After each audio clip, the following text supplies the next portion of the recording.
inzira ni zibiri aho sentare ishobora gushika kuri iyo ngingo. Inzira ya mbere ni mu gihe umwe mu bubatse yitwariye uwundi ati yankoreye amakosa aya n'aya, ankorera amakosa aya n'aya, sinshobora kuyihanganira. Iyindi nzira nico bita divorce par consentement mutuel. Muri ico gihe barabihurizako bakavuga bati twese turabona yuko urugo zima bisanzwe bidashobora kubandanya, ntibirirwa barasigura cane, bakagenda bajanye muri sentare bakandika urwandiko rumwe bakarusinyako. Tugende rero kuri iyo nzira ya mbere, divorce pour cause déterminée.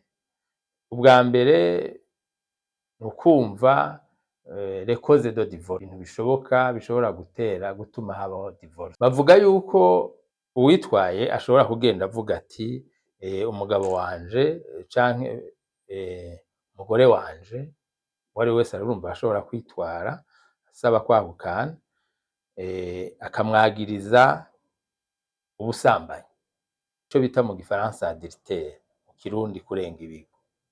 Ico kiranditse mu bituma hashobora kubaho divorce. Ikindi ni mu gihe umwe ashobora kwitwara avuga ati arankorera ikibi, arankubita, arankorera na hato bamukubita, akamukorera ibindi bimuruhisha rwose. Le législateur washizeho amategeko yashizeho inzira zigoye cane kugira ngo umucamanza ashike kuri iyo ngingo. Abanza agafasha abo bantu kumvikana, tentative de conciliation.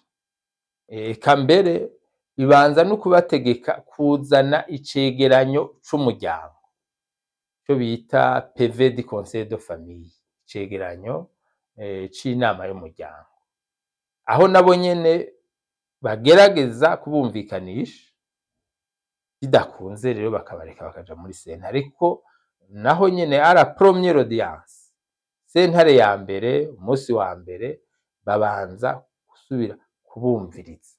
Mbere itegeko rivuga ko babumviriza, urongoye sentare abumviriza à huis clos.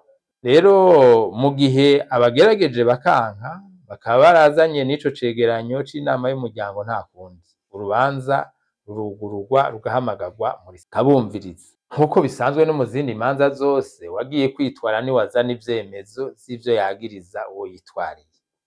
Bibanza kuyirungika mu byo bita avis du ministère public, novuga muri parquet, bakabanza nabo bakagira ico bavuze basomye dossier ivuye muri avis du ministère public, yamaze gutanga iciyumviro, naho nyene sentare ntico ifata ingingo, irasubira ikabaha akanya ko kuja kwiyumvira, ibaha amezi 3. Ariko inyuma y'ico kiringo babahaye bacitavye bakagaruka bavuga kwa kundi nyene, nta kundi sentare irafata ingingo yo kubahukanisha. Kiba gisigaye nuko batomora, sentare ikavyigako, hagatomorwa neza ingene ubuzima bw'umwe buzobandanya mu gihe batazoba, n'ingene abana baronkeye hamwe bazobaho.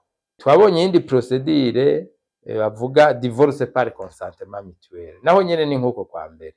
Igitandukanye nuko baza bari kumwe bakavyumvikanako,